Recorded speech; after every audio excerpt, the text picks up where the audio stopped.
चतुर्दश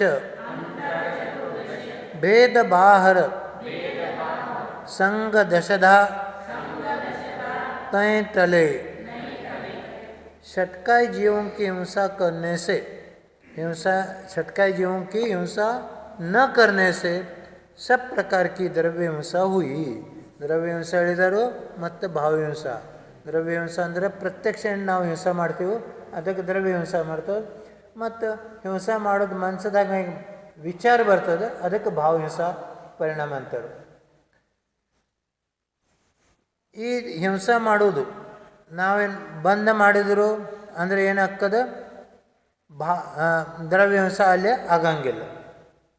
ಮತ್ತು ಭಾವ ಹಿಂಸೆ ಭೀ ಉತ್ಪನ್ನನೇ ಇವೆ. ನೀವು ದ್ರವ್ಯ ಹಿಂಸೆ ಮಾಡಿಲಿಕ್ಕರ ಭಾವ ಹಿಂಸೆ ಆಗಂಗಿಲ್ಲ, ಮತ್ತು ಭಾವ ಹಿಂಸೆ ಮಾಡಿಲಿಕ್ಕರ ದ್ರವ್ಯ ಹಿಂಸೆ ಆಗಂಗಿಲ್ಲ. ಮೊದಲು ನಾವೇನು ಮಾಡಬೇಕು, ಭಾವ ಹಿಂಸೆ ಅಂದರೆ ಪರಿಣಾಮ, ಯಾರು ತ್ರಾಸ ಕೊಡೋದು ಈ ಪರಿಣಾಮ ಒಳಗೆ ಬರಬಾರ್ದು. ನೀವು ಬದುಕೋರಿ, ನಾವು ಬದುಕೋತೀವಿ. ಜಗ ಅನಿ ಜಗುದ್ಯಾ, ಜಿಯೆ ಆರ್ ಜೀನೆದು, ಇದನ್ನು ಮನಸ್ಸದಾಗ ಕಾಂಪಿಟ್ ಇರ್ಬೇಕು. ಯಾವುದೂ ಜೀವ ಬಂದಿದ್ದದ ಈ ಮನುಷ್ಯ ಯೋನಿದಾಗ ಯಾ ತಿರ್ಯಂಚ ಯೋನಿದಾಗ ಹುಟ್ಟಿದದ, ಯಾಕೆ ಹುಟ್ಟಿದದ, ಅವ್ರ ಭೂತಕಾಲೀನ ಕರ್ಮ ಒಂದಿಲ್ಲ. ಆ ಪ್ರಕಾರ ನಾವು ಹುಟ್ಟಿದ್ದೇವೆ, ಅವರು ಹುಟ್ಟಿದವರು. ಆ ಜೀವ ಸ್ವತಂತ್ರ ಅದ, ನಾವು ಜೀವ ಸ್ವತಂತ್ರ ಅದ. ಅವ್ರಿಗೆ ಕೊಯ್ಯಲಕ್ಕೆ ನಮಗೇನು ಅಧಿಕಾರ ಅದೇನ, ಅವ್ರಿಗೆ ವಿಧ ಮಾಡೋದು ಕಾರಣ ಅದೇನ ಇಲ್ಲ. ನಾವು ಯಾಕೆ ನಾವು ನಡುವೆ ಹೇಳಕ್ಕೆ ಏನು ಮಾಡಬೇಕು, ಹಿರಿಯ ಸಮಿತಿ. ಹಿರಿಯ ಸಮಿತಿ ಅಂದ್ರೇನ, ನಡುವೆ ಹೇಳಕ್ಕೆ ಮುಂದೆ ಒಂದು 5 ಹೆಜ್ಜೆ ನೋಡ್ಕೊಂಡು ನಡಬೇಕು. ಅಂದರೆ ಹಿರಿಯವು ಇರ್ತಾವೆ ಬಾಜುಗೆ, ಅವು ಅಲ್ಲೇ ಅದಾವ, ಇಲ್ಲಿಂದ ಬಾಜುಕಾಗಲ್ಲ. ಅಂದರೆ ಯಾವಾಗೂ ಈಗ ನೀವು ಪಡ್ಗಾನ್ ಮಾಡ್ಕೋತೀರ, ತೆಳಗೆ ನೋಡೋಂಗಿಲ್ಲ. ನೀವು ಗಾರ ಗಾರ ಗಾರ ಗಾರ ತಿರುಗಾಡ್ತೀರಿ, ಖರೆ ತೆಳಗೆ ನೋಡ್ಬೇಕು ಅವಾಗ.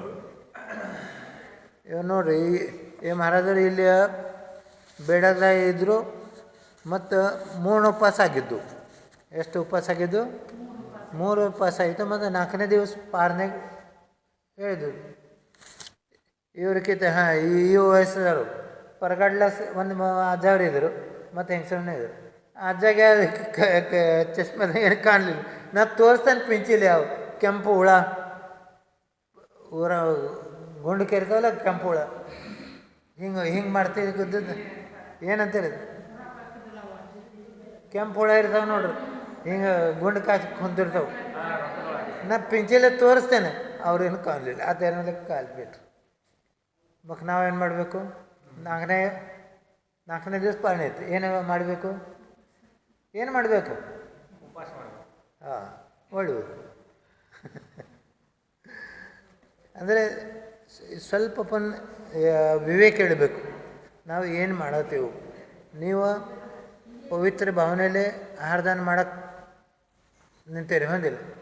ಇದನ್ನು ವಿವೇಕ ಬೇಕಿಲ್ಲ.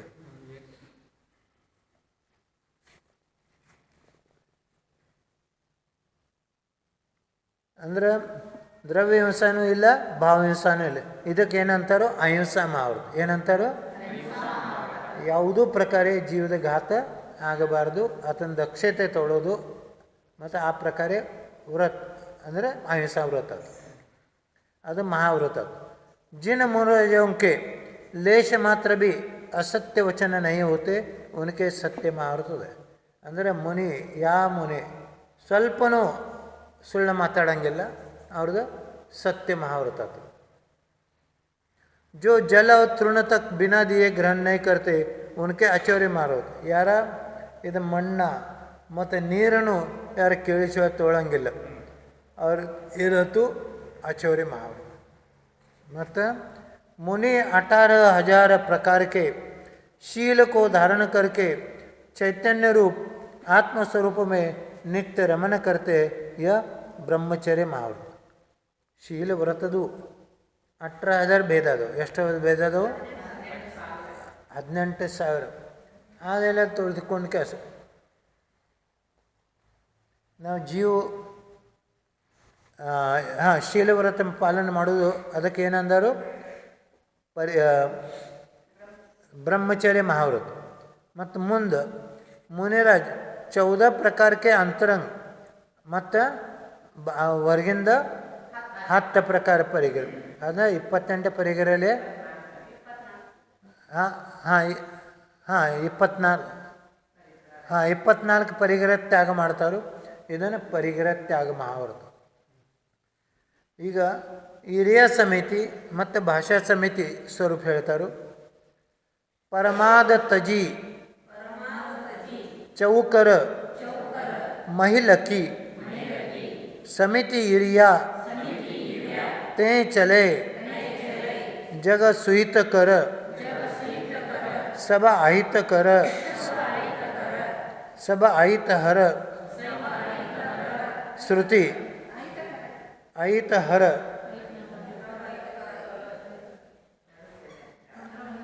आहित हर आहित हर श्रुति सुखद सब संशय हरे ब्रह्म रोग हर जिनके वचन मुख चंद्रते अमृत झरे ಅಂದ್ರೆ ಮುನಿರಾಜ್ ನಡ್ಕೊಳ್ಳೋಕೆ ಏನು ಮಾಡ್ತಾರೋ ಪ್ರಮಾದ ಬಿಟ್ಟಕ್ಕೆ 4 ಹೆಜ್ಜೆ ಮುನಿ ಭೂಮಿದ ಏನು ಮಾಡ್ತಾರೋ ಭೂಮಿ ಕಣ್ಲೆ ವಾಕ್ಯ ಪೂರ್ಣ ಮಾಡಿರಲಿಲ್ಲ. ನಮ್ಗೆ ಕನ್ನಡ ಬರೋಂಗಿಲ್ಲ, ನೀವು ಮಾತಾಡಬೇಡ, ಬರೀ ಹಿಂಗೆ ಮಾಡ್ತಾರೆ. 4 ಹೆಜ್ಜೆ ನೋಡ್ಕೇಸ್ ಹೋಗ್ತಾರೆ ಅಂದರೆ ಪ್ರಮಾದ ಬೇಡ. ನಾ ಯಾಕೆ ಒಂದು ಈ ಕಡೆ ಹೋಗಲಿ ಈ ಕಡೆ ಹೋಗಲಿ ಪ್ರಮಾದ ಬೇಡೋದು. ಪ್ರಮಾದ ಇಟ್ಟರೆ ಅವೆಲ್ಲ ತ್ರಾಸ ಆಗ್ತದೆ. ಹಿರಿಯ ಸಮಿತಿ ಪಾಲನೆ ಆಗಂಗಿಲ್ಲ. ಓಕೆ ಏನಂತಾರೆ ಅವರು 4 हाथ भूमि देखकर हिरिया समिति से चले, ये हिरिया समिति है. 4 ಹೆಜ್ಜೆ ನೋಡ್ಕೇಸ್ ಸಾವಧಾನಪೂರ್ವಕ ನಾವು ನಡೀಬೇಕು. यह हिरिया समिति है.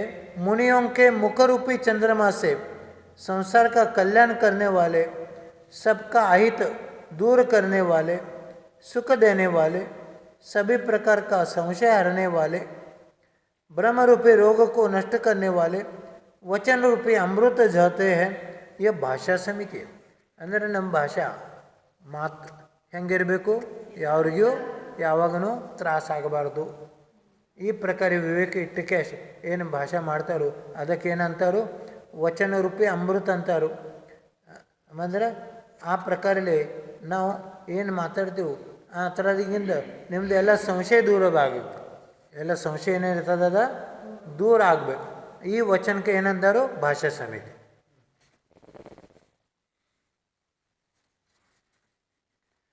ಏಷ್ನಾ ಆದಾನ ನಿಕ್ಷೇಪಣ ಪ್ರತಿಷ್ಠಾ ಸಮಿತಿ ಕಾ ರೂಪ. ಈ ಮುಂದಿನ 4 ಸಮಿತಿ ಎಷ್ಟದಾವು, ಯಾವ್ಯಾವ ಅದಾವು?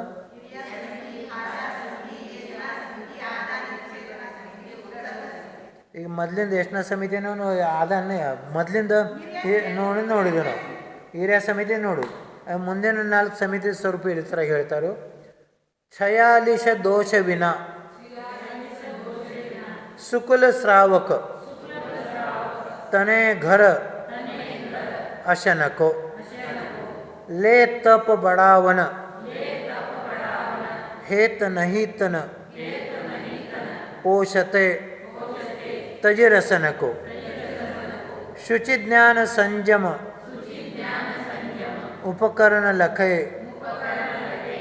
कई गहे लकी के धरें निर्जंतु थान विलोकितन मलमूत्र श्लेषम परिहरें. मुनिराज उत्तम कुल वाले श्रावक के घर 46 दोष टालकर मुनिराज आर्ग होकर जैन बिट्ट नीच कुल्लागे ಎಲ್ಲಿ ಹೋಗ್ತಾರೆ ಹಾರ್ಕ ಅದನ್ನು ಏನಂದರು ಯಾರು ಕೂಲಿ ಚಲೋ ಅದು.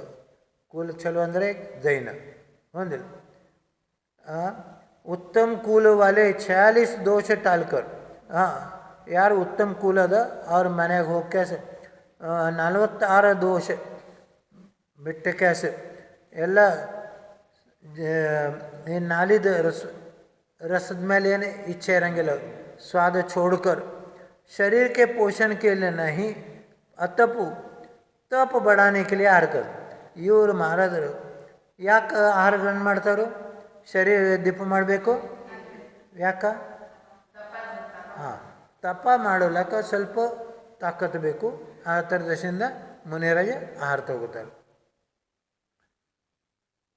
ಎಷ್ಟನೇ ಸಮಿತಿ? ಇದಕ್ಕೆ ಎಷ್ಟನೇ ಸಮಿತಿ ಅಂತಾರೆ?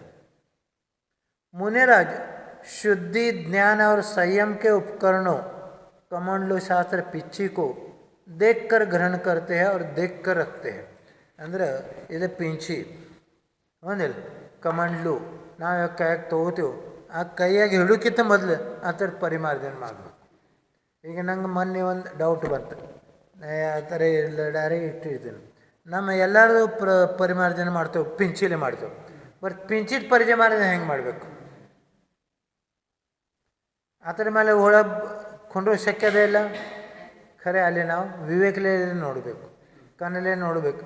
ಒಂದಿಲ್ಲ, ಹಿಂದ ಕಡೆ ಅದಕ್ಕೆ ಕೈ ಹಚ್ಚೋದು, ಹಿಂದೆ ಕಡೆ ಅಲ್ಲೇ ಕೈ ಮುಟ್ಟಿ ನಾವು ಅದು ದೋಷ. ಅದು ಅಂದರೆ ನಾವೇನು ವಸ್ತು ತಗೋತೇವೆ, ಇಡ್ತೀವಿ, ಕೊಡ್ತೀವಿ, ಆ ಎಳೆಗೆಲ್ಲ ತಗೊಳ್ಳೋರ್ದು ವಿವೇಕ ಬೇಕು, ಮತ್ತು ನಾವು ಕೊಡೋದವ್ರದ್ದು ವಿವೇಕ ಬೇಕು. ಆ ಕ್ರಿಯೆ ಒಳಗೆ ಏನು ಜೀವಹಿಂಸೆ ಹಾಕದ, ಅದು ಎತ್ತರ ದಿಶೆಯಿಂದ ಹಾಕದ ನಮ್ಮ ಪ್ರಮಾದ. ಆ ಪ್ರಮಾದ ಬಿಟ್ಟಕ್ಕೆ ನಾವು ಏನು ಮಾಡಬೇಕು? ಸಾವಧಾನತಲೆ ಜೀವಹಿಂಸೆ ತ್ಯಾಗ ಮಾಡ್ಕರ್ ಏನು ಮಾಡೋದು? ಆ ಕ್ರಿಯೆ ಮಾಡೋದು. ನಾವು ಮಲಮೂತ್ರ ಬಿಡ್ತೇವೆ ಮುಂದಿಲ್ಲ, ಆ ಎಳೆಕೂ 4 ಸರಿ ತೆಳಗೆ ನೋಡಬೇಕೆಲ್ಲ, ಸಣ್ಣ ಸಣ್ಣ ಇರ್ತಾವೆ. ಆ ಥರ ದಶೆಯಿಂದ ನಿಮ್ಮ ಸ್ವಲ್ಪದ ಏನಾದ್ರು ನೀವು ತಲೆಗೆ ಬಂದಿಲ್ಲ ಏನೋ. ನಾವು ರಾತ್ರಿ ನಮಗೆ ಹಿಂಗೆ ನಡಿಲಕ್ಕೆ ಬರೋವಂಗಿಲ್ಲ. ಇಲ್ಲಿ ಎಲ್ಲಿ ಹೋಗ್ಬೇಕು? ಅವನು ಒಂದು 4 ಪರ್ಸಿ ಬಾಜುಕ್ಕೆ ಇಡಬೇಕು, ಈ ಕಡೆ ಯಾವ ಬಾಜುಕ್ಕೆ, ಅಂದರೆ ಎಲ್ಲರೂ ನೋಡೋಂಗಿಲ್ಲ ಅಲ್ಲಿ. ಒಂದಿಲ್ಲ, ಕೊಂಡೋದ ಪ್ರಾಬ್ಲಮ್ ಅದು. ಈ ಕಾಲು ಹೊಡೆದಿದ್ದವು ಕಡಿಮೆ ನಂಗೆ ನಡೋಕ್ಕಾಗಂಗಿಲ್ಲ. ಇದನ್ನು ಪ್ರತಿಷ್ಠಾ ಸಮಿತಿ, ಯಾವುದಾದ ಪ್ರತಿಷ್ಠಾ ಸಮಿತಿ ಅದು. ಈಗ 3 ಗುಪ್ತಿ ಯಾರದವು? ಮನೋಗುಪ್ತಿ, ವಚನಗುಪ್ತಿ, ಕಾಯಗುಪ್ತಿ. ಈ ಥರಾಗ ಯಾವ್ದು ಕಠಿಣ ಅದ? ಮನೋಗುಪ್ತಿ ಕಠಿಣ ಅದ. ಮತ್ತು ಬಾಕಿ ಯಾವ್ದು? ವಚನಗುಪ್ತಿ ಮತ್ತು ಬಾಕಿ ಯಾವ ನಮ್ಮ ಕೈಯಾಗದವು? ಯಾವ ಗುಪ್ತಿ ನಮ್ಮ ಕೈಯಾಗದವು? ವಚನಗುಪ್ತಿ ಮತ್ತು ಕಾಯಗುಪ್ತಿ. ಅದನ್ನೇ ನಾವು ಪಾಲಿಸೋಕೆ ಚಾಲು ಮಾಡಬೇಕು. ಆ 2 ಬತ್ತಂದ್ರೆ ಈ ಮನಗುಪ್ತಿದು ಏನೂ ನಡೆಯಂಗಿಲ್ಲ. ಖರೆ ನೀವು ಮನಗುಪ್ತಿ ಮೇಲೆ ಅವು 2 ಬಿಟ್ಟರೆ 3 ಇಲ್ಲ. ಒಂದಿಲ್ಲ, ಈಗ ನೀವು ಆಹಾರ ಕೊಡೋರು, ನೀವು ಸ್ವಾಧ್ಯಾಯ ಇರ್ತಾರೋ, ಯಾರ್ಯಾರು ಹಿಂಗೆ ಮಹಾರಾಜರ ಪರೀಕ್ಷೆ ಮಾಡ್ತಾರೆ, ಬರೀ ಹಿಂಗೆ ಮಾಡ್ತಾರೆ.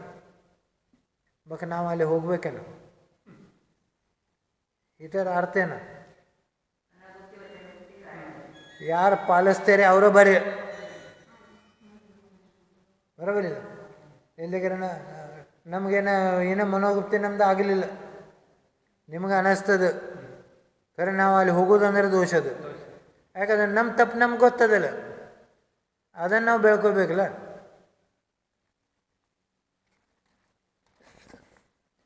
तीन गुप्तियों का स्वरूप सम्यक प्रकार निरोधी,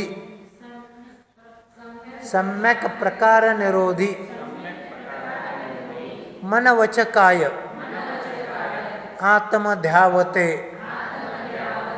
तीन सुतिर मुद्रा देखी मृगगण उपल खाज खुजावते.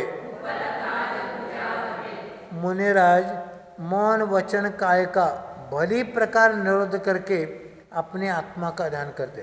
ಯಾವ ಮುನಿರಾಜ್ ಧ್ಯಾನ ಕುಂತಿರ್ತಾರೋ ಅವ್ರಿಗೇನು ಮಾಡ್ತಾರೋ? ಮನಲೇ ಏನೂ ವಿಚಾರ ಇಲ್ಲ, ಕಾಯಿಲೆ ಏನೂ ಅಡುಗಳಿಲ್ಲ, ಒಂದಿಲ್ಲ, ವಚನಲೇ ಏನೂ ಇಲ್ಲ. ಇವೆಲ್ಲ ಗುಪ್ತ ಮಾಡ್ತೇವೆ.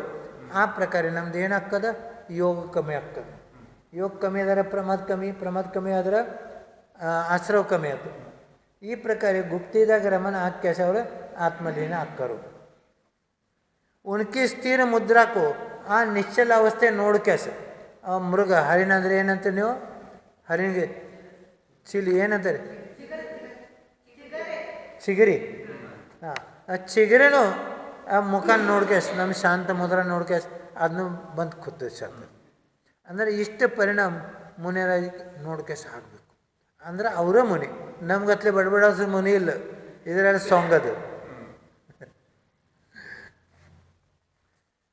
उनकी थीर मुद्रा को पत्थर समझकर ಆ ಕಲ್ಲು ತಿಳ್ಕೊಂಡು ಕೇಸಲ್ಲಿ ಏನು ಖುಜ್ಲಿ ಅಂದರೆ ಏನು ಖಾಜಿಕೆ ಏನಂತಾರೆ ಕೆರ್ಕೋಲೆ ಸಲಾಗಿ ಅವ್ರು ಬೆನೆಗೆ ಹೋಗಿ ಕರ್ಕೋತಾರೆ ತಿಕ್ತಾರೆ ಅಂದರೆ ಇಷ್ಟು ನಿಶ್ಚಲ ಮುದ್ರ ಅಂದರೂ ಆವಾಗ ಮುನಿರಾಜ್ ಅಡಿಗಳಂಗಿಲ್ಲ ಆ ಬೆಳಕನು ಅಂದರೆ ಇಷ್ಟು ಸ್ಥಿರ ಮುದ್ರ ಬರಬೇಕು. ನಾವೇನು ಜರ ಏನದ್ರಲ್ಲಿಗೆ ಹಾಯ ಅಂತೇವೆ. उनके शरीर से अपने शरीर रगड़ कर खुजली मिटा दे ಅಂದರೆ ಕರ್ಕೊಂಡ ತ್ರಾಸ ಏನಿರ್ತದ ಎಲ್ಲ ಮಿಟ್ಟದ ಸಾಕು. 5 ಇಂದ್ರಿಯ ವಿಜಯ ಚ ಅವಶ್ಯಕ. ಮುಂದೆ ಏನಂದ್ರೆ ಅದು ಪಂಚ ಇಂದ್ರಿಯ ನಿರೋಧ. ಏನಂದರು ಪಂಚ ಇಂದ್ರಿಯ ನಿರೋಧ ಅಂದ್ರೇನು? ಪಂಚ ಇಂದ್ರಿಯದು ಏನೇನು ವಿಷಯ ಅದಾವು ಅದರ ಮೇಲೆ ನಾವು ದುರ್ಲಕ್ಷ್ಯ ಮಾಡಬೇಕು. ಒಂದಿಲ್ಲ ಅದರ ಮೇಲೆ ಲೋಭ ಬೇಡ, ಮೋಹ ಬೇಡ. ಅಂದರೆ ನಮ್ಮ ಪಂಚ ಇಂದ್ರಿಯ ಮೇಲೆ ವಿಜಯ ಆಗ್ತದೆ. ಅದು ಆಗನ ನಮ್ದೇನ ಪರಿಚಯ ಜಯ ಆಗ್ತದೆ. ಇಲ್ಲದ್ರೆ ನಾವು ಪರಿಚಯದಾಗ ಮತ್ತೆ ಕರ್ಮ ಕಟ್ಕೋತ रस रूप गंध तथा फरस अरु शब्द शुभ असुहावने तिनमें न राग विरोध पंचेंद्रिय जयन पद पावने समता समारे तुति उचारे वन वंदना जिन देव को नित करे श्रुतरति करे प्रतिक्रम तजे वन अहमेव को. रस रूप गंध स्पर्श और शब्द ये सुहावने हो या असहावने ಅಂದ್ರೆ ಈ ಪಂಚೇಂದ್ರಿಯ ವಿಷಯ ಚಲೋ ಇರಲಿ ಕೆಟ್ಟ ಇರಲಿ ಆ ಥರದಾಗ ಮುನಿರಾಗೆ ಮೋಹ ಮಾಡಂಗಿಲ್ಲ, द्वेष ಮಾಡಂಗಿಲ್ಲ. न राग न द्वेष. इस प्रकार वे पंचेंद्रिय विजय का पद प्राप्त करते हैं. यह 5 इंद्रियों की विजय नामक मूल गुण है. ये पंचेंद्रिय विजय नामक मूल गुण ಅದು. ಮುನಿರಾಜ್ समता ಅಂದ್ರೆ सामायिक. समता ಅಂದ್ರೆ ना सामायिक. सामायिक करते हैं, स्तुति पाठ करते हैं, जिनेन्द्र देव की वंदना करते हैं, नित्य स्वाध्याय करते हैं, प्रतिमन करते हैं और शरीर के अहंकार ममकार का त्याग करते हैं. ಅಂದರೆ ಶರೀರ ದಶಿಂದ ಗರ್ವ ಮಮತ್ವ ಇದನ್ನೆಲ್ಲ ತ್ಯಾಗ ಮಾಡ್ತಾರೋ. ಕಾಯೋತ್ಸರ್ಗ ಕರ್ತೆ ಏನು ಮಾಡ್ತಾರೋ? ಕಾಯೋತ್ಸರ್ಗ ಅಂದ್ರೆ ಇದು ನೋಡು, ಕಾಯ ಅಂದರೆ ಶರೀರ, ಉತ್ಸರ್ಗ ಅಂದರೆ ಬಿಡೋದು. ಏನು ಬಿಡೋದು? ಶರೀರ ಮೇಲಿಂದ ಮಮತ್ವ ಬಿಡೋದು. ಶರೀರ ಮೇಲಿಂದ ಅಂದರೆ ನಮ್ಮ ರಾಗದ್ವೇಷ ಆಗಂಗಿಲ್ಲ. ನಾವು ರಾಗದ್ವೇಷ ಮಾಡ್ತೀವಿ. ಯಾಕೆ ಮಾಡಿದೆವು? ಈ ಕಾರಣ ಅಂದರೆ ಶರೀರ ನಂದಿಲ್ಲಪ್ಪ, ಶರೀರ ನಂದಿಲ್ಲಪ್ಪ, ನಾ ಯಾಕೆ ರಾಗದ್ವೇಷ ಮಾಡಬೇಕು? ಇದನ್ನು ನೀವು ಯಾವಾಗ ಶ್ರದ್ಧೆ ಹಾಕೋದು ಮತ್ತು ಶ್ರದ್ಧೆದ ಪಾಲನೆ ಹಾಕೋದು ಆವಾಗ ನಿಮ್ಗೆ ಸಮ್ಯಕ್ ದರ್ಶನ. ಇಲ್ಲಕ್ಕೆ ಇತರ ನಾವು ಮೋಹ ಮಾಡ್ತೀವಿ ಮತ್ತು ರಾಗದ್ವೇಷ, ನಾವು ಏನು ಮುನೆ ಇಲ್ಲ ಏನೂ ಇಲ್ಲ, ಸಮ್ಯಕ್ ದರ್ಶನ ಇಲ್ಲ. ಮತ್ತು ಯಾವಾಗೂ ಈ ತಪ್ಪು ಯಾಕೆ ಹೇಳ್ತಾರೆ? ಈ ಸವೈ ನಿಮಗೆ ಆಗಬೇಕು, ರೂಢಿ ಆಗಬೇಕು. ಈ ಶರೀರ ನಂಗಿಲ್ಲ, ಶರೀರ ನಮ್ಮಿಲ್ಲ, ಇಲ್ಲಿ ನೇರಾಗಿ ಬೀಳಲಿ ಬಿಸಿಲಾಗಿ ಬೀಳಲಿ, ಒಂದು ಅದಕ್ಕೆ ನಾವು ಹೇಳ್ತೇವೆ ಒಂದು 5 ಮಿನಿಟ್ ಶಾಂತ್ಕೊಂಡ್ರಿ, ಬಿಸಿಲಾಗ್ಕೊಂಡ್ರಿ, ತೆಳಗೆ ಎಷ್ಟು ಸೋಸ್ತೇ ಸರ್ ಸೋಸ್ಕೆ ಮಾಡಿ. ಮತ್ತು ಯಾವಾಗ ನಮಗೆ ತ್ರಾಸ ಆಗ್ತದೆ ಆವಾಗ ಒಂದು 9 ಜಪ ಆ ಪರಾಕುಲ ಅವಸ್ಥೆ ಒಳಗೆ, ದುಃಖ ಅವಸ್ಥೆ ಒಳಗೆ ಏನು ಮಾಡೋದು? 9 ಜಪ ಮಾಡೋಕ್ಕಾಗೋದಿಲ್ಲ. ಅಂದ್ರೆ ದುಃಖದ ಸಮಯ ನಾವು ಬೆಳ್ಕೋಬೇಕು. ಸುಖದ ಸಮಯ ತಾನೇ ಬೀಳ್ತೈತೆ, ಖರೆ ದುಃಖದ ಸಮಯ ನಾವು ಬೆಳ್ಕೋಬೇಕಲ್ಲ. ಅಂದರೆ ಪ್ರತಿಕೂಲತೆ ಒಳಗೆ ನಾವು ಶಾಂತಿ ಇದ್ದರೂ ನಮ್ಮ ಕರ್ಮ ನಡೆದಿರ ಚಲೋ ಆಗ್ತದೆ, ಕರ್ಮ ಸಂಹಾರ ಆಗ್ತದೆ. ಮತ್ತು ಅದನ್ನ ಸಾಧನ ಅದು. ಸುಖದ ವೇಳೆಗೆ ಎಲ್ಲರೂ ಶಾಂತಕೊಂಡಿರ್ತಾರೆ, ಅದ್ರದ್ದೇನು ಫಾಯ್ದಿಲ್ಲ. ಮುಂದೆ ಹೋಗೋದಂದ್ರೆ ದುಃಖದ ವೇಳೆಗೆ ಶಾಂತಿ. ಹತ್ತರ ದಶದಿಂದ ಏನು ಹೇಳೋರು? ತಪ ಜ್ಞಾನ ದಾನ ಪೂಜಾ ವಗೇರೆ ಎಲ್ಲ ಸಾಂಗಿದ್ದಾರೆ.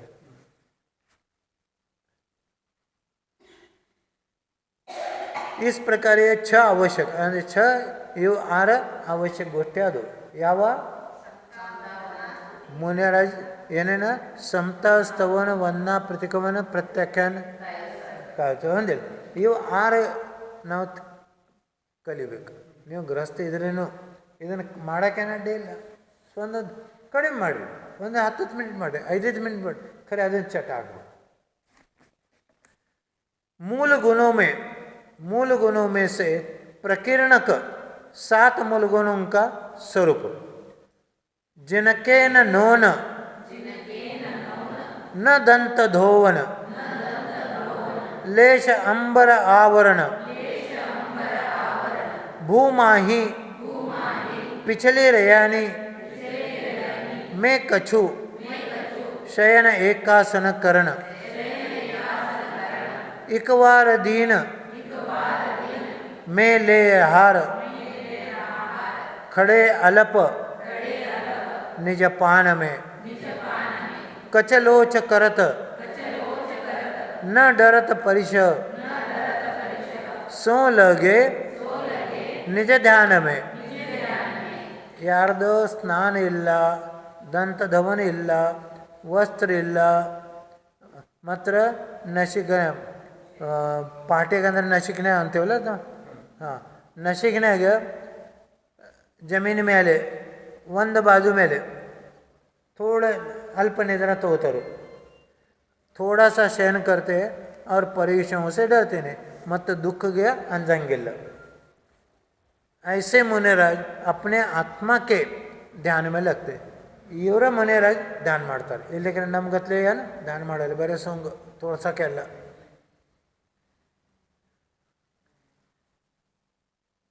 इस प्रकार मुनियों के 5 महाव्रत, 5 समिति, 5 इंद्रिय विजय, 6 आवश्यक, अस्नान, अदंत धवन, नग्नता, क्षितिशयन. क्षितिशयन ಅಂದರೆ ಒಂದು ಬಾಜು ಮಲ್ಕೊಳ್ಳೋದು. क्षितिशयन, एक बार पानी पात्र में आहार कयाग आहार, केश लुंचन और परिशोज, ये 28 मूलगुण मुनिवृत्त इर्ताव. मुनियों के समता भाव एवं तप का वर्ण. समता व मत तपद वर्णन ಮಾಡೋರು. अरिमित्र महल समान कंचन कांच निंदन स्तुतिकरण अर्घावतारण असी प्रहारण में सदा समता धरण तप तपे द्वादश धरें दश ऋष रत्नत्रय से वे सदा मुनि सात में वा एक विचरे चहे नहीं भव सुख कदा. यो है संयम चरित सुनिए स्वरूपाचरण. अब जिस होत प्रगटाई अपनी निधि मीटई पर की प्रवृत्ति सब. अर्थात मुनिराज शत्रु मित्र में, ಮಿತ್ರ ಇರಲಿ, ಶತ್ರು ಇರಲಿ, ಸ್ಮಶಾನ ಇರಲಿ, ವಾಡೆ ಇರಲಿ, ಮಹಲಿ ಇರಲಿ, ಬಂಗಾರ ಇರಲಿ, ಕಾಂಚಿ ಇರಲಿ, ನಿಂದ ಇರಲಿ, ಸ್ತುತಿ ಇರಲಿ, ಮತ್ತು ಯಾರಿಗೆ ನಮ್ಗೆ ಪ್ರಶಂಸೆ ಮಾಡ್ತಾರೋ ಇಲ್ಲಕರೆ ಯಾರು ಕಟ್ಟಿಗೆ ತೊಗೊಂಡು ಒಡಿಲಾಗ ಬರ್ತಾರೆ, ಎಲ್ಲರದಕ್ಕೆ ಸಮತಾ ಭಾವ. समता भाव धारण करते हैं वे 12 प्रकार के तोप. ಅಂದರೆ ಇದು ಈ ಪ್ರಕಾರ ಯಾರು ಇರ್ತಾರೆ ಅವ್ರದ್ದು 12 ಪ್ರಕಾರದ ಹೊರಗಿಂತ ಹಕ್ಕ ಹೊಂದಿಲ್ಲ. 10 प्रकार के धर्मों का धारण करते हैं, सदा रत्नत्रय सम्यक दर्शन ज्ञान और सम्यक चारित्र की आराधना करते हैं. कोई मुनि अन्य मुनियों के साथ विचरण करते हैं, कोई एकाकी विहार करते हैं. ಮೊದಲು ಏಕ್ ವಿಹಾರನೋ ಇತ್ತು ಮತ್ತು ಗ್ರೂಪ್ಲೇನೋ ವಿಹಾರ ಮಾಡ್ತಿತ್ತು. वे संसारिक सुखों की कभी इच्छा नहीं करते ಅವರು ಒಬ್ಬರು ಇರಲಿ ಯಾರು ಗುಪ್ತ ಕೂಡಿ ಇರಲಿ ಖರೆ ಅವ್ರಿಗೆ ಸಂಸಾರ ಇಚ್ಛೆ ಇರಂಗಿಲ್ಲ. इस प्रकार सकल संयम चारित्र का स्वरूप समझकर ಇದಕ್ಕೆ ಏನಂತಾರು सकल संयम चारित्र का स्वरूप समझ ಇದನ್ನ ಸ್ವರೂಪಾಚರಣ ಅದು ಇದನ್ನ ಸ್ವರೂಪಾಚರಣ. इसके बाद अब नहीं ಮತ್ತು ಸ್ವರೂಪಾಚರಣ ಮತ್ತು ಮುಂದೆ ಹೇಳ್ತಾರೆ ಈ ಎಲ್ಲ ಪ್ರಕಾರ ಸಂಯಮ ಇರೋದು ಆ ಸಂಯಮಕ್ಕೆ ನಾವು ತಿಳಿಸ್ಕೋಬೇಕು. ಮತ್ತು ಮುಂದೇನಂತ ಸ್ವರೂಪಾಚರಣ जिसके प्रकट होने पर आत्मा की निधि आत्मा का शुद्ध स्वरूप प्रकट होता है और पर की सब प्रवृत्ति मिट जाती है. ಅಂದ್ರೆ ಯಾವಾಗ ನಮ್ಗೆ ನಾವು ಆತ್ಮದಾಗ ರಮನೆ ಮಾಡ್ತೇವೆ ಮತ್ತು ಹೊರಗೆ ಲಕ್ಷಣ ಹೋಗಂಗಿಲ್ಲ, ಒಟ್ಟು ಹೊರಗೆ ಲಕ್ಷ್ಯ ಹೋಗಂಗಿಲ್ಲ, ಆವಾಗ ಏನಾಗ್ತದೋ ನಮ್ದು ಸ್ವರೂಪಾಚರಣ ಚಾರಿತ್ರ್ಯ ತಿಳಿ. ಮುಂದೆ ಮತ್ತೆ ಈ ಸ್ವರೂಪಾಚರಣ ಸ್ವರೂಪ ಹೇಳ್ತಾರು ಜಿನ ಪರಮ ಪೈನಿ सुबुद्धि छैनी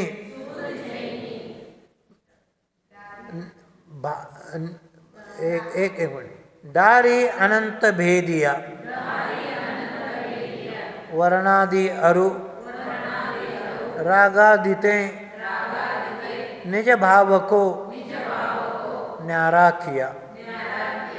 जिन माही निज के हेतु निज करी आपको आपै गहो गुण गुणी ज्ञाता ज्ञान ज्ञेय मजार कछु भेद न रह्यो. अर्थ ಹೇಳ್ತಾರು जिन्होंने अत्यंत तीक्ष्ण प्रज्ञा भेद विज्ञान रूपी छैनी द्वारा आत्मा से आत्मा को पृथक कर दिया और वर्णादि तथा रागादि द्रव्य और भाव दोनों से अपने भावों को अलग कर दिया. अपने आत्मा में अपने आत्मा के लिए अपने आत्मा द्वारा अपने आत्मा को स्वयं ग्रहण कर लिया. अब गुण और गुणी में ज्ञाता और ज्ञाता ज्ञान में ज्ञेय में कुछ भेद नहीं रह गया. ಹೀಗೆ ಅಂತಾರು ಆತ್ಮ ಹೆಂಗದ ಒಬ್ಬನೇ ಅದಾನು ಏನು ಇಬ್ಬರು ಅದಾನು ಏಕತ್ವ ಅದಾನು ಏನು ದ್ವೈತ ಅದಾನು ಬಟ್ ನಾವು ಏಕತ್ವ ಆಗೋಣ ಏನಾಗ್ತದ ಎಲ್ಲ ಹೊರಗಿಂದ ಬೇರೆ ಮತ್ತು ನಾ ಬೇರೆ. ಅಂದರೆ ಈ ಪ್ರಕಾರ ನಾವು ಯಾವ ಭೇದ ಜ್ಞಾನ ಮಾಡ್ತೇವೆ ಧ್ಯಾನಕ್ಕೆ ಕೊಂಡು ಹೋಗ್ಕಿಂತ ಮೊದಲು ಸ್ವಲ್ಪ ವಿಚಾರ ಮಾಡ್ತೇವೆ ನಮಗೇನು ಕಾಣ್ತದ ಮುಂದೆ ಇವ ನಮ್ಮಲ್ಲ ಇವ ನನ್ನಲ್ಲ ಈ ಪುಸ್ತಕ ನಂದಲ್ಲ ನಾ ಯಾರೂ ಇಲ್ಲ. ಈ ಜ್ಞಾನನು ಹೊರಗಿಂದ ಜ್ಞಾನ ಅದ ಹೊಂದಿಲ್ಲ ಇದೂ ನಾ ಅಲ್ಲ. ನಂದ ಜ್ಞಾನ ಅಂದ್ರೆ ಆತ್ಮಜ್ಞಾನ ನಂದರ ಜ್ಞಾನ ಅಂದ್ರೆ ಬಟ್ ನಾವು ಆತ್ಮದ ಚಿಂತನೆ ಮಾಡೋಕೆ ಆತ್ಮ ಒಳಗೆ ಶಾಂತ ಕೊಂಡಿರೋದು ಅದು ಆತ್ಮಲೀನ ಅವಸ್ಥೆ ಅದು ಏಕತ್ವ ಅವಸ್ಥೆ ಹೊಂದಿಲ್ಲ. ಅದಕ್ಕೆ ಸ್ವರೂಪಾಚರಣ ಚಾರಿತ್ರ ಅಂತ ಹೊರಗಿಂದ ಏನೂ ಸಂಬಂಧ ಇಲ್ಲ ಹೊರಗಿಂದ ಬಕ್ಕ ಅದನ್ನು ಮಾಡೋಕೆ ನಾವೇನು ಮಾಡಬೇಕು ಇದನ್ನು ಬಂದ್ ಮಾಡೋಕೆ ಪ್ರಾಕ್ಟೀಸ್ ಮಾಡೋದು 5 ಮಿನಿಟ್ ಏನು ಮಾಡೋದು ಇದನ್ನು ಬಂದು ಇದನ್ನು ಅಷ್ಟು ಎಳೆ ಎಷ್ಟು ಎಳೆ ನಾವು ಕೊಂಡಿರ್ತೇವೆ ನಿಮಗೇನು ತಿಳಿಲಿ ಏನು ತಿಳಿವಲ್ಲ ಖರೆ ಶಾಂತರೇ ಕೊಂಡಿರ್ತಿರಲಿಲ್ಲ. ಆವಾಗ ಬಾಯಿ ಹಿಂಸಾರಿ ಬಂದ್ ಹಾಕದ ಬಾಯಿ ಹಿಂಸ ಬಂದರೆ ಸಮೋರ ಹಾಕದ ಆಶ್ರಯ ಬಂದ್ ಹಾಕದ ಇದನ್ನು ಸಾಧನೆ ಮತ್ತು ಆವಾಗ ನೇರಾಕುಲ ಅವಸ್ಥೆ ಹಾಕದ ಹೊಂದಿಲ್ಲ ನೇರಾಕುಲ ಹಾಕೋದಿಲ್ಲ. ಆ ನೇರಾಕುಲ ಅವಸ್ಥೆ ಒಳಗೆ ನೀವು ಎಷ್ಟು ಕೊಂಡಿದ್ರಿ ಆವಾಗ ತಾನು ಆತ್ಮಜ್ಞಾನ ಬೆಳೀತದೆ ನಿಮ್ಗೆ ಅದು ಅನುಭವ ಆಗ್ತದೆ. ಹೇಳಕ್ಕೆ ನಿಮಗೆ ಆಗಂಗಿಲ್ಲ ಅಂದರೆ ಇಷ್ಟು ಆನಂದ ಇರ್ತದೆ. ಆತ್ಮಾನಂದ ಬಾಯಿಲಿ ಹೇಳಕ್ಕೆ ಬರೋಂಗಿಲ್ಲ. ಆ ಸ್ವ ಅನುಭವನ ಅದು ಆ ಸ್ವ ಅನುಭವ ತಗೋಬೇಕು. ನಾವು ರಾತ್ರಿ ಯಾವಾಗ ಹಿಂಗೆ ಸಾಮಾಯಿಕ ಚಿಂತನೆ ಮಾಡ್ತೀವಿ ಅವಾಗ ತಿಳಿತದೆ ಖರೆ ಈ ಸಾಮಾಯಿಕ ಬೇಡನ ಅದು ಏನು ಆಗ್ಬೋದು ಅದನ್ನೇ ನೆನಪಿರಂಗಿಲ್ಲ. ನಮ್ಮ ಬರೋದ್ ಒಳಗೆ ವಿಚಾರ ಮಾಡ್ತೇನೆ ಖಡ್ಗಸಾನ ಧ್ಯಾನ ಮಾಡ್ತೇನೆ ಇವು ಏನಾರ ಚಿಂತನೆ ಹಾಕೋದು ಹಿಂದ ಕಡೆ ಬರೆದು ಇಡೋನು ಹಿಂದ ಕಡೆ ನೆನಪು ಬರೋದು. ರಾತ್ರಿ ಅಂದರೆ ಅಡಗಾಡಬಾರ್ದಲ್ಲ ಬಗ್ ಬರೋದು ಹೆಂಗೆ ಅಂದರೆ ಗುಣ ಅಂದರೆ ಏನು ಎಲ್ಲರಿಗೆ ನಾವು ಹೇಳ್ತೇವೆ ಗುಣಿ ಅಂದರೆ ಗುಣಕ್ಕೆ ಸಾತ್ ಅಂದರೆ ಗುಣ ನಿಮ್ಮ ಗುಣ ನಿಮ್ಮ ಬರಾಬರಿ ಅಂದರೆ ನೀವು ಗುಣಿ ಖರೆ ಗುಣ ಬೇರೆ ಒಂದಿಲ್ಲ ಗುಣ ಬೇರೆ ಮತ್ತು ನಾವು ಗುಣಿ ಇದನ್ನೆಲ್ಲ ತಿಳ್ಕೊಂಡ್ಕೆ ನಂದು ಹೊರಗಿದ ಏನೂ ಸಂಬಂಧ ಇಲ್ಲ ಯಾವುದಕ್ಕೂ ಗರದಿಲ್ಲ ಹೊರ್ಗೆ ನೋಡೋದು ಗರದಿಲ್ಲ ಬಾಯಿ ತೆರೋದು ಗರದಿಲ್ಲ ಯಾಕೆ ಆತ್ಮ ಹೆಂಗದಾನೋ ಸ್ವಯಂಭೂ ಅದಾನ ಹೆಂಗದಾನೋ ಸ್ವಯಂಭೂ ಅಂದ್ರೇನು ನಮ್ಮ ಮೇಲೇನ ಅದನ್ನು ನಂಗೆ ನಿಮ್ಮದು ಯಾರ್ದು ಗರಜಿಲ್ಲ ನಿಮಗೂ ನಮ್ದೇನು ಗರಜಿಲ್ಲ ಮತ್ತು ಗರಜಿಲ್ಲ ಯಾಕೆ ತೆರಿತೀರಿ ಇದನ್ನು ತಿಳ್ಕೊಬೇಕು ಮತ್ತು ಕಣ್ಣು ಮುಚ್ಚಿ ಬಾಯಿ ಮುಚ್ಚಿ ಶಾಂತ ಅದಕ್ಕೆ ಭಗವಾನ್ ಅಂತಾರೆ ನಾವು ಹುಡುಗರಿಗೆ ಹೇಳ್ತೇವೆ ಸಣ್ಣ ಹುಡುಗರಿಗೆ ಭಗವಾನ್ ಗತ್ಲೆ ಕುದ್ದತ್ ಹೇಳ್ತಿಲ್ಲ ಅವು ನಾವು ಕುಂಡ್ರಲಾಕ್ ತಿಳಿಬೇಕು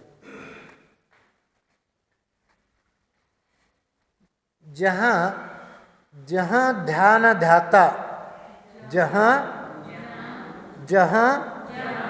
ध्यान ध्याता ध्येय को न विकल्प वच भेद न जहाँ चिद भाव कर्म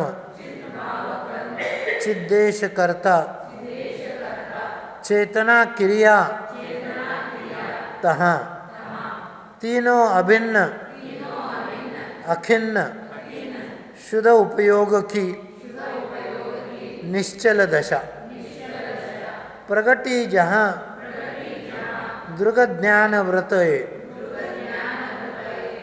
तीनधा एकैलಸ ಮುಂದೇನಂತಾರೆ ನೋಡ್ರಿ ಜಹಾ ಧ್ಯಾನ ಧ್ಯಾತ ಧ್ಯಾನ ಅಂದ್ರೆ ಧ್ಯಾನ ಧ್ಯಾತ ಅಂದರೆ ಧ್ಯಾನ ಯಾರು ಮಾಡ್ತಾರ ಅವನು ಧ್ಯಾನ ಮಾಡೋರಿಗೆ ಧ್ಯಾತ ಮಾಡಿದೆ ಹೇಳಿದರು ಧ್ಯಾನ ಮಾಡೋರಿಗೆ ಧ್ಯಾತ ಅಂತಾರು ಜहाँ ध्यान ध्याता और ಧ್ಯೇಯ का विकल्प नहीं ಯಾರು ಧ್ಯಾನ ಮಾಡ್ತಾರೋ ಏನು ಧ್ಯಾನ ಮಾಡ್ತಾರೋ ಒಂದಿಲ್ಲ ಮತ್ತು ಏನು ಧ್ಯೇಯ ಅಂದರೆ ನಮ್ಮ ಮುಂದೆ ಧ್ಯೇಯನೇ ಅದ ಇದನ್ನೂ ವಿಕಲ್ಪ ಇಲ್ಲ और इनका वचन भेद भी नहीं है जहाँ चेतन भाव ही कर्म है चेतना भाव का स्वामी ही करता है और चेतना ही क्रिया है जहाँ कर्ता कर्म और क्रिया तीनों ही अभिन्न है अखंडित है जहाँ शुद्धोपयोग की निश्चल दशा प्रकट हुई है और जहाँ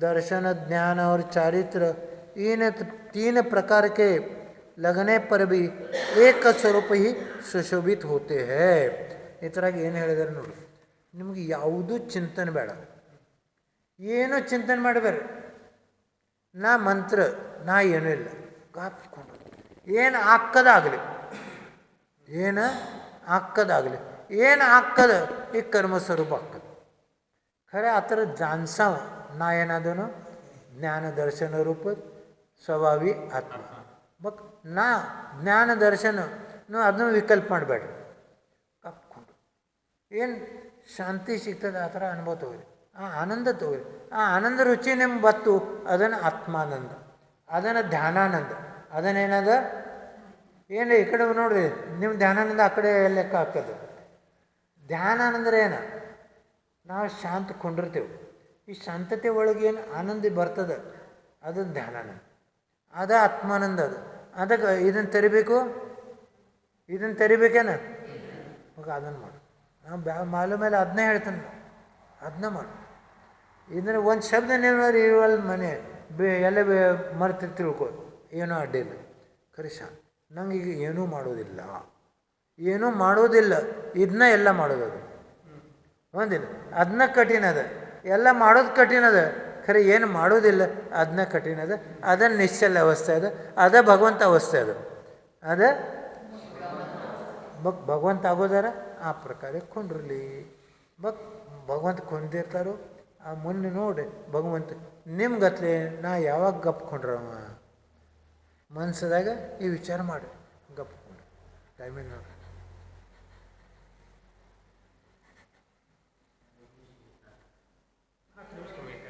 ಹತ್ತು ನಿಮಿಷಕ್ಕೆ ಬೇಕು ಅಂದರೆ ಈ ಪ್ರಕಾರ ವಿಚಾರ ಇಲ್ದಿಕ್ರೆ ಅವ್ರಿಗೂ ಏನು ವಿಕಲ್ಪ ಇಲ್ಲ ನೋಡೋರ್ಗೂ ವಿಕಲ್ಪ ಇಲ್ಲ ಖರೆ ನೋಡೋರ್ಗೂ ಏನು ಶಾಂತಿ ಸಿಗ್ತದೆ ಅದನ್ನು ಭಯಂಕರ ಶಾಂತಿ ಅದ. ಅದಕ್ಕೇನು ಪ್ರಶ್ನೆ ಶಬ್ದ ಜರೂರಿ ಇಲ್ಲ. ಏನು ಶಬ್ದ ಜರೂರಿ ಅದಾವು? ಏನಿಲ್ಲ. ಬರೇ ಕೇಳ್ಕೊತ್ಕೊಂಡು ಬರೀ ಈ ಶಾಂತಿ ಕೇಳಕ್ಕೆ ಬರ್ತದಿಲ್ಲ. ಶಾಂತಿ ಅಂದರೆ ನಿಮ್ದು ಹೆಸರಿಲ್ಲ. ಶಾಂತಿ ಅಂದರೆ ನಿಸರ್ಗ ಸ್ವರೂಪ. ನಿಸರ್ಗ ಸ್ವರೂಪ ಅದನ್ನ ಚೈತನ್ಯ ಸ್ವರೂಪ ಅದು. ನಿಸರ್ಗ ಸ್ವರೂಪ ಏನದ? ಅದು ಚೈತನ್ಯ ಸ್ವರೂಪ ಅದು. ನಿಸರ್ಗ ನಿಮ್ಗೇನು ತೊಂದರೆ ಕೊಡೋಂಗಿಲ್ಲ, ಏನು ತ್ರಾಸು ಕೊಡೋಂಗಿಲ್ಲ. ಚೈತನ್ಯನೇ ನಮ್ಗೆ ತ್ರಾಸು ಕೊಡೋಂಗಿಲ್ಲ. ಅದು ಶಾಂತ. ಬಟ್ ನಾ ಚೈತನ್ಯ ಅಂದರೆ ಏನು? ಸುಮ್ಮಕೊಂಡು ಇದು ನಿರ್ಣಯ ಮಾಡ್ಕೆ. ಈಗ ನೋಡಿರಿ, ಕಣ್ಣಿಗೆ ಕಿವಿಗೆ ಎಷ್ಟು ಸುಖ ಹಾಕದ್ ನೋಡ್ರಿ. 1 ಮಿನಿಟ್ ಕೊಂಡ್ರಿ. समय का अनुभव परमाननय निक्षेपको न उदोत अनुभव में दिखे दृग ज्ञान सुख बलमय सदा नहीं आन भावजु मोह विषय मैं साध्य साधकमय अबाधक कर्म अरु तसु फलनी ते चित्पिंड चंड असंड सुगुण करंड च्युत मुनिकलनी तय। स्वरूपाचरण के अनुभव की दशा में प्रमाण नय निक्षेप का ಶುಭೋಪಯೋಗ ಹೋಗ್ತಾ. ಏನಂದರು ಈ ಪ್ರಕಾರ ನೀವು ಶಾಂತ ಕೊಂಡ್ರಿ ಅಂದರೆ ಏನಾಗ್ತದ?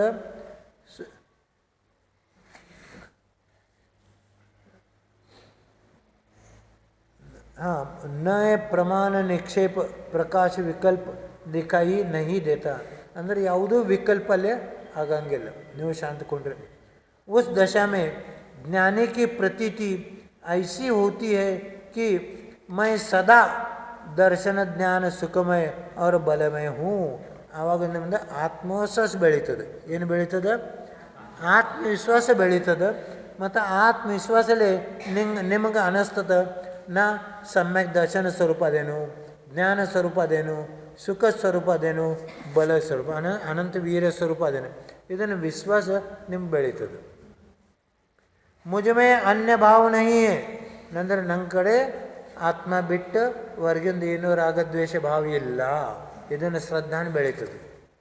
ಮೈ ಸಾಧ್ಯ ಹ್ಞೂ ಅಂದ್ರೆ ನಾ ಆತ್ಮಹಿತಗೆ ಸಾಧ್ಯ ಮಾಡೋ ಅದನ್ನು.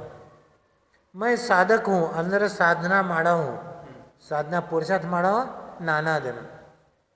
ಮೈ ಕರ್ಮ ಅವ್ರ ಕರ್ಮ ಫಲ ಸೇ ಬಾಧಾ ರಹಿತ ಹ್ಞೂ ಅಂದ್ರೆ ನಂಗೆ ಕರ್ಮ ಮತ್ತು ಕರ್ಮಫಲ ನಂಗೆ ಏನೂ ತ್ರಾಸು ಕೊಡೋಂಗಿಲ್ಲ.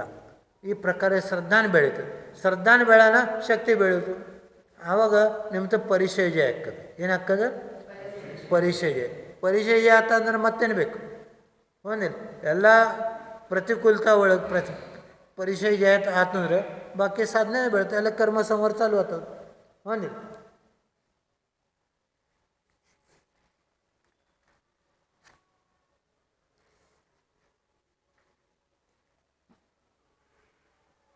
मैं अखंड दैदीप्यमान चैतन्य का पिंड हूँ, अनंत गुणों का पिटारा हूँ और पापों से रहित हूँ.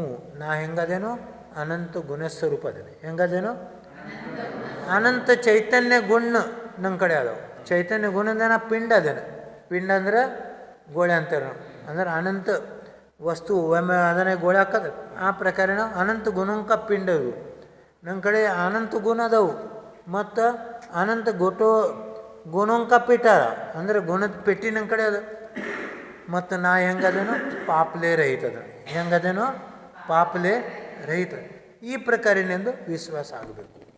ಆ ಥರ ದಶಿಂದ ನಿನ್ನೆ ನಾವು ಬರೆದು ಕೊಟ್ಟಿನ ಪೆನ್ಸಿಲ್ 7 ಲೈನ್ ಅದಲ್ಲ ತೋರಿಸ್ತಾರೆ ಚಾಲು ಮಾಡಲ್ಲ ಅದು ನಾವು